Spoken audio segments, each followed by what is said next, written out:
Viewers, welcome back to my channel. आज के इस वीडियो में मैं बात करूंगा अर्धवार्षिक पेपर के सॉल्यूशन की, फिजिक्स सब्जेक्ट का, जो कि अभी 9 तारीख को मध्य प्रदेश सरकार के सभी स्कूलों में हुआ है। जैसा कि आप देख पा रहे हैं स्क्रीन पे, 1106 पेपर का कोड था और ये भौतिक शास्त्र का हिंदी इंग्लिश बाइलिंगुअल क्वेश्चन था। अभी हम इस पे 8 पेज का ये पेपर था और 70 नंबर का टोटल था। अब इसमें से हम बात कर लेते हैं। तो सबसे पहला क्वेश्चन जो था वो क्या था, एमसीक्यू क्वेश्चन था और इसमें से हम इंग्लिश वर्जन देख रहे हैं। तो स्टार्ट करते हैं सबसे पहले क्वेश्चन को।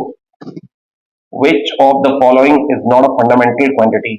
टेम्परेचर फंडामेंटल क्वांटिटी है, मास फंडामेंटल क्वांटिटी है, अमाउंट ऑफ सब्सटेंस फंडामेंटल है।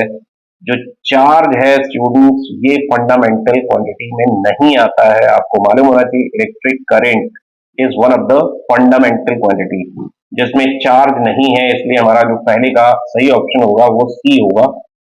अब हम आ जाते हैं सेकंड पे। तो when will the velocity time graph be perpendicular to the time axis?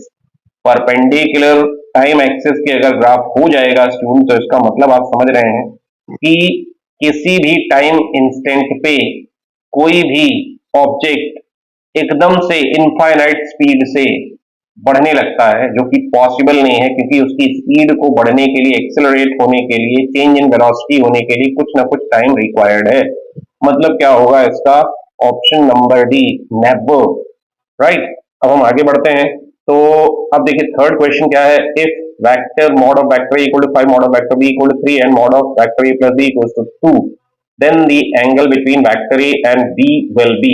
अभी स्टूडेंट्स इसको आप अगर सॉल्व करेंगे तो you will get 180, option number b. अब इसको सॉल्व कैसे करेंगे उसको हम देख लेते हैं थोड़ा सा।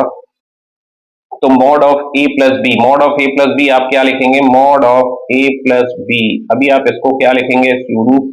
इसको आप लिखेंगे under root A square plus B square plus 2ab cos theta.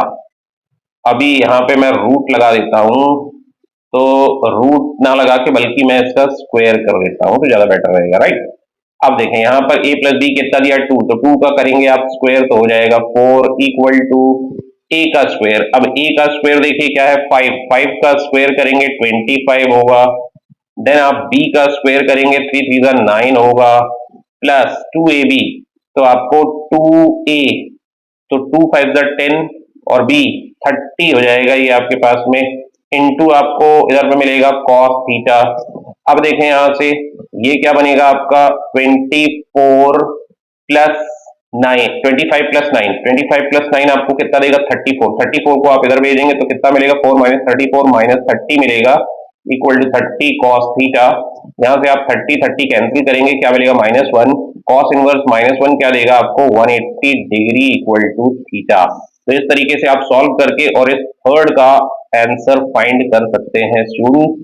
अब हम आगे बढ़ते हैं अपने अगले क्वेश्चन की तरफ। 4th नंबर का क्वेश्चन है, देखें। According to the diagram 1, 2 persons are pushing a box. Person B is pushing with a slightly greater force than person A. If the box is stationary, what will be the direction of friction? तो आपको मालूम होना चाहिए students, इसमें question पे एक hint क्यों क्या दे रहा है कि person B is pushing with slightly greater force than person A. तो ये जो बी है इसका फोर्स स्लाइटली ग्रेटर है बी के कंपैरिजन पे। तो अगर नेट फोर्स हमारा एफ नेट कहां लग रहा है? एफ नेट लग रहा है बी की डायरेक्शन पे, तो इसके ऑपोजिट डायरेक्शन पे क्या लगेगा? Force of friction. राइट। तो यहां पर हमारा जो क्वेश्चन है वो क्या पूछ रहा है कि what will be the direction of friction. तो अभी इसमें से जो सही ऑप्शन है वो सही ऑप्शन आप क्या करते? इन the direction of force applied by A. Option number 1 इसका सही आंसर होता। अब हम आगे बढ़ते हैं तो हमारा 5th नंबर का क्वेश्चन देखते हैं। A sphere placed on the summit of a completely frictionless inclined plane will, इसका ऑप्शन नंबर बी देखें क्या बोल रहा है? Move only in sliding motion. क्यों? क्योंकि जो प्लेन है वो आपका इंक्लाइन प्लेन कैसा है? फ्रिक्शनलेस। और फ्रिक्शनलेस इंक्लाइंड प्लेन पे आपका जो टाव होता है वो टाव क्या होगा? Equals to 0। अब जब उस रोलिंग बॉडी पे, रोलिंग डाउन बॉडी पे कोई भी टॉर्क नहीं लग रहा है, तो how can you expect of rotational motion और एंगुलर वेलोसिटी? तो वो सिंपली क्या होगा, स्लाइड करेगा, स्लाइडिंग मोशन पे होगा, राइट। अब हम आगे बढ़ते हैं, तो अगला क्वेश्चन देखते हैं। When a solid sphere is beaten and converted into a disc which will have greater moment of inertia? तो आपको मालूम होना चाहिए कि जो डिस्क है, उस डिस्क का मोमेंट ऑफ इनर्शिया क्या होता है, half m r square, right. तो हमारे को डिस्क यहां पर सही ऑप्शन होगा।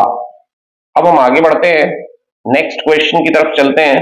तो next question as you can see fill in the blanks था, और फिल इन द ब्लैंक्स में भी हम सबसे पहले क्वेश्चन की बात कर लेते हैं।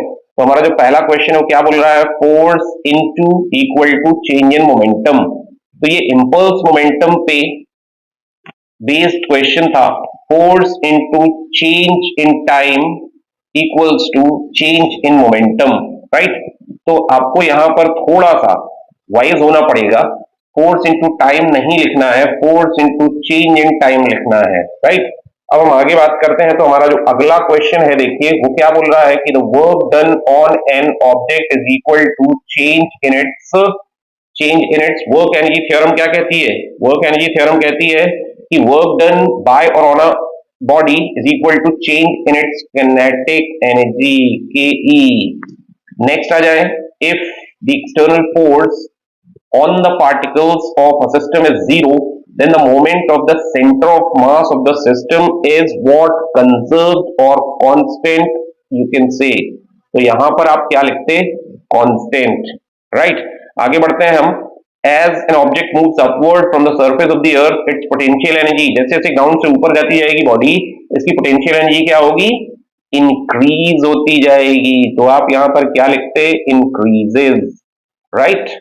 आगे बढ़ते हैं हम, नेक्स्ट देखिए फिफ्थ नंबर का, the blank force acting on per unit area is known as stress. तो यहां पर आप परपेंडिकुलर यू कैन राइट इधर, और यू कैन राइट नॉर्मल। तो या तो आप परपेंडिकुलर बोलिए या तो आप नॉर्मल फोर्स बोलिए, ठीक है। आगे बढ़ते हैं हम, the heat required for a substance to undergo a phase change is called latent heat students. तो यहां पर आप क्या लिखते, लेटेंट हीट। तो लेटेंट हीट वो हीट है जो किसी भी ऑब्जेक्ट के स्टेट चेंज के लिए रिक्वायर्ड होती है, फाइन। अब हम आगे बढ़ते हैं, तो हमारा अगला क्वेश्चन है question number 3, match the column. अब मैच द कॉलम स्टूडेंट्स बहुत अच्छा दिया हुआ था। यहां पर इलास्टोमर्स, तो इलास्टोमर्स आपको क्या, does not obey Hooke's law. Elastomers वो मटेरियल्स होते हैं जिनमें आप फोर्स लगाते हैं and elongation keeps on increasing and increasing, on removing the force, deforming force, it does not regain, come back to its original position। वो अपने previous position की तरफ बिल्कुल भी नहीं लौटता है, सिर्फ फोर्स लगाने पे वो डिफॉर्म होता चला जाता है। ऐसे मटेरियल को हम क्या कहते हैं, इलास्टोमर्स। तो इसका सीधा सीधा ऑप्शन नंबर 1 ए इलास्टोमर्स के लिए सही है। हाइड्रोलिक कंप्रेशन, तो जो हाइड्रोलिक कंप्रेशन है स्टूडेंट्स, ये बहुत ही अच्छा क्वेश्चन दिया था गवर्नमेंट ने।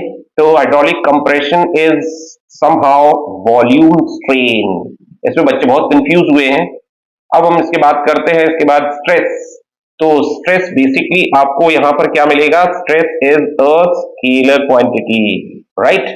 अब इसके बाद आ जाइए गेज प्रेशर। गेज प्रेशर आपको क्या मिलेगा, P A plus rho g h, that is your gauge pressure. आगे बढ़ते हैं, coefficient of volume expansion, kelvin inverse. Coefficient of volume expansion आपको क्या मिलेगा, कैल्विन इनवर्स, राइट। आगे बढ़ जाते हैं, एब्सोल्यूट टेम्परेचर। एब्सोल्यूट टेम्परेचर क्या होता है students, kelvin. Absolute temperature is kelvin, option number C.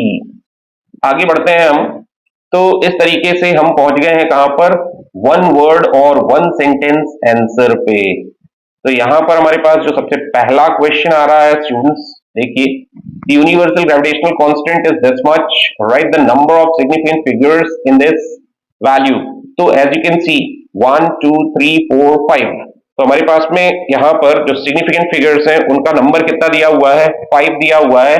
As you all know कि मल्टीप्लायर 10 की पावर कुछ भी हो, उससे हमें सिग्निफिकेंट डिजिट पर कोई भी इफेक्ट नहीं होगा, होता हुआ दिखाई देगा, राइट। अब हम आगे बात करते हैं नेक्स्ट क्वेश्चन की। If an object has an initial velocity of 1 metre per second and an acceleration of 1 metre per square second, what will be its velocity after 1 second. तो यहाँ पर स्टूडेंट्स बहुत ही आसान सा क्वेश्चन था। आप अगर simply first equation of motion use करते v equal to u plus a t, तो यहाँ पर आपको फाइनल वेलोसिटी पूछ रहा है, इनिशियल वेलोसिटी आपको 1 दे रहा है, एक्सेलरेशन भी 1 दे रहा है और टाइम भी 1 सेकेंड आफ्टर पूछ रहा है। It means you will get 2 metre per second as your answer. तो यहाँ पर जो सेकेंड आंसर है that is 2 metre per second. आगे बढ़ते हैं, अगला क्वेश्चन देखते हैं थर्ड नंबर का। If a machine does this joules of work in 30 minutes, then what is its power? So power equals to what? Rate of consumption of energy, or rate of doing work is called energy. Rate of doing work is not energy, it is power, or work done is somehow energy. तो यहां पर आप क्या लिखते, 3.6 को आप लिख देते 36 इंटू 10 पास टू 4 लिख देते हैं यहाँ पर, और डिवाइड कर देते हैं आप किससे, 30 मिनट को सेकंड में कन्वर्ट करना है, 30 इंटू 60। तो देखें यहाँ से आपको 3 और 3 ये 100 हो गया, यहाँ से पावर 4 कैंसिल होकर 10 की पावर 2 मिलता। अब आप इसको 6 36 कैंसिल आउट करते, 3 2 6 कैंसिल करते, तो ये कितना आ गया, 2 इंटू 10 पास टू 2 का मतलब कितना हो गया, 200 what. Unit will be what. तो ये आपका आंसर होता।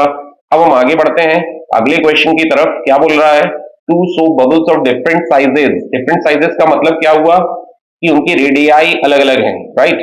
मर्ज विच bubble will be completely spherical. तो अभी ये जो क्वेश्चन हमसे पूछ रहा है कि अगर दो डिफरेंट साइजेस के बबल्स को आप मर्ज करें तो किस बबल का शेप जो है वो कंप्लीटली स्फेरिकल होगा। तो स्टूडेंट्स आपको मालूम होना चाहिए कि जो हमारा एक्सेस प्रेशर है वो इनवर्सली प्रोपोर्शनल होता है किसके, रेडियस ऑफ द बॉल के या बबल के। अब यहां से आपको मालूम होना चाहिए कि जो रेडियस है वो स्मॉलर साइज वाले बबल का कम होगा, उसके लिए एक्सेस प्रेशर ज्यादा होगा, और एक्सेस प्रेशर ज्यादा होने से उसका जो शेप है वो कंप्लीटली स्फेरिकल होगा। तो आपको यहां पर आंसर क्या लिखना था, smaller bubble will have complete spherical shape, right. बहुत अच्छा क्वेश्चन था, कंसेप्चुअल क्वेश्चन था। Right the value of the gravitational force at any point inside hollow sphere of uniform density. आपको ग्रेविटेशनल फोर्स लिखना है किसी भी पॉइंट पे हॉलो स्फीयर के अंदर जिसकी यूनिफॉर्म डेंसिटी है। So this is called shell theorem, और वो शेल थ्योरम ये कहता है कि हॉलो स्फीयर के अंदर ग्रेविटेशनल फोर्स 0 होगा क्योंकि वो ग्रेविटेशनल फील्ड से फ्री होता है। तो इसको हम कहते हैं समहाउ शील्डिंग। तो यहां पर आप क्या लिखेंगे, 0। अब हम आगे बात करते हैं, ये एक बहुत अच्छा क्वेश्चन था जिसमें बच्चे बहुत कंफ्यूज हुए होंगे। अब हम चलते हैं क्वेश्चन नंबर 5 पे। तो 5th क्वेश्चन आप देखें स्टूडेंट्स, हमारे पास में क्या आ रहा है, ट्रू फॉल्स आ रहा है, राइट। तो अब ट्रू फॉल्स की हम बात करेंगे। तो पहला क्वेश्चन क्या बोल रहा है, the acceleration of an object moving with uniform velocity is 0। Acceleration की बात हो रही है और यूनिफॉर्म वेलोसिटी है। तो यूनिफॉर्म वेलोसिटी के केस में जो एक्सेलरेशन है वो 0 ही तो होता है स्टूडेंट। तो मतलब ये क्या हुआ, स्टेटमेंट राइट है। The path of bullet fired from a gun is parabolic, absolutely right. तो पैराबोलिक पाथ होता है, प्रोजेक्टाइल का क्वेश्चन था ये, इसको हमने प्रूव भी कर रखा है वहां पर। अब हम चलते हैं अगले पार्ट की तरफ क्वेश्चन के। तो थर्ड क्वेश्चन क्या बोल रहा है, a net force is necessary in the direction of motion to maintain a hand cart in uniform motion.